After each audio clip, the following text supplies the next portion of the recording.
Police যেন না মারে। আমি ওয়ালে লিখি আপু সাইড মারা গেছে তাই আমি ফিউচার রিস্ক চালাবো।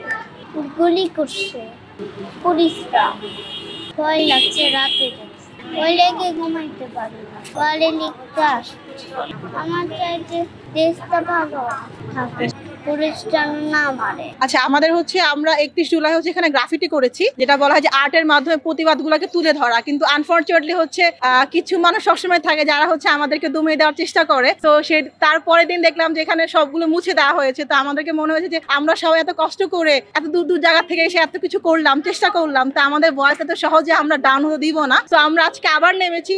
এখন দেখলে বুঝতে পারবেন যে এখানে দাঁড়ালে বোঝা যাবে যে মেয়েরা কত কষ্ট করে প্রতিবাদ করার চেষ্টা করছে, এটা কোনো কথার মাধ্যমে হোক কোনো আর্টের মাধ্যমে হোক। তো আপাতত আমরা এখানে একটু স্টপ করতেছি, আমরা এখন শান্তিনগরে যাব। এখানে আমাদের অনেক ছেলেমেয়েরা আছে, আমাদের ভাই বোনরা আছে, আমরা এখানে একটু প্রোটেস্ট করব। আমরা চেষ্টা করছি আমাদের জায়গা থেকে যে কতটুকু করা যায়, কারণ আমরা তো দেখছি প্রতিনিয়ত আমাদের ভাই বোনগুলো মরতেছে, আমরা কিছু করতে পারতেছি না, আমরা চেষ্টা করতেছি যে কতটুকু করা যায়। এখন ইনশাআল্লাহ হয়তো একদিন আমরা ভোট মানে সুন্দর একটা ভোট দেখতে পাবো, তো সেই আশায় আছি আমরা। আমাদের প্ল্যান হচ্ছে আমরা অবস্থা বুঝে আগাবো। এটা আজকে তো শান্তিনগর করছি, কোনো একদিনে তো আমরা ঢাকা ইউনিভার্সিটি চলে যাবো, যেহেতু এখানে একটা সেন্ট্রাল পয়েন্ট, সবাই ওখানে যায়। তো আমরা আমাদের মানে আমার মনে হয় যে সবার আগে আমাদের নিজেদের বাসা থেকে প্রতিবাদ গড়ে তোলা উচিত, কারণ গার্জিয়ানরা মনে করছে যে আমি রাস্তায় যাবো, আমার ছেলেমেয়ের কি হবে। বাট যে ছেলেমেয়েগুলো মারা যাচ্ছে তারাও তো আমাদের মতো ভাই বোন, তারাও তো আপনার ছেলেমেয়ে। আমার মনে হয় যে গার্ডিয়ানরা অনেক কোঅপারেটিভ করতেছে। 31 জুলাই যখন আমরা হচ্ছে প্রোটেস্ট করতে নামলাম, গ্রাফিটি করতে, গার্জিয়ানরা হচ্ছে আমাদেরকে প্রোটেক্ট করছে পুলিশদের থেকে। যেখানে হচ্ছে পুলিশরা আমাদেরকে বাধা দেওয়ার চেষ্টা করেছিল, কিন্তু গার্জিয়ানরা আমাদের জন্য তারা প্রোটেক্ট করেছে। আমার মনে হয় যে আজকে অনেক গার্জিয়ান চলে আসছে আমাদের সাথে। সো গার্জিয়ানরা যদি আমাদের সাথে থাকে, মনে হয় আমাদের আর কোনো ভয় নাই, কারণ মেন সমস্যাটা বাসায়।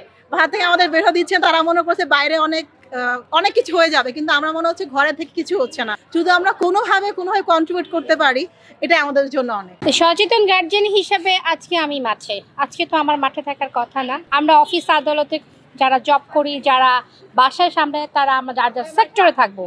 কেন আজকে আমরা মাঠে? কারণ আজকে আমাদের বাচ্চারা নিরাপদ না, আমাদের বাচ্চারাই হচ্ছে আমাদের অমূল্য সম্পদ। সেই সম্পদের যখন হাতছানি দিয়ে মৃত্যুর হাতছানি ডাকে, তখন বাকি বাচ্চারা আর ঘরে থাকতে পারে না। তাদেরকে রক্ষা করার জন্য আমরা মারা আজকে পথে আছি।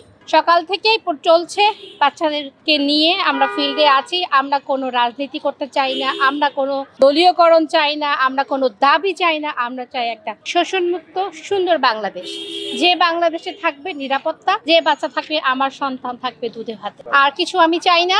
আমি চাই সুন্দর সুশৃঙ্খল একটা দেশ, এই দেশকে আমরা আমাদের এই নতুন তরুণ বাচ্চাগুলা উন্নতির উচ্চ শিখরে নিয়ে পৃথিবীর বুকে একটা মানচিত্র আঁকা। অভিভাবক হিসাবে আমার একটাই দাবি, এই প্রজন্মকে বাঁচান, এই প্রজন্মের হাতে শিক্ষার উপকরণ তুলে দেন, এই প্রজন্মকে হাতে অস্ত্র না, লাঠি না, নিরাপত্তা দেন।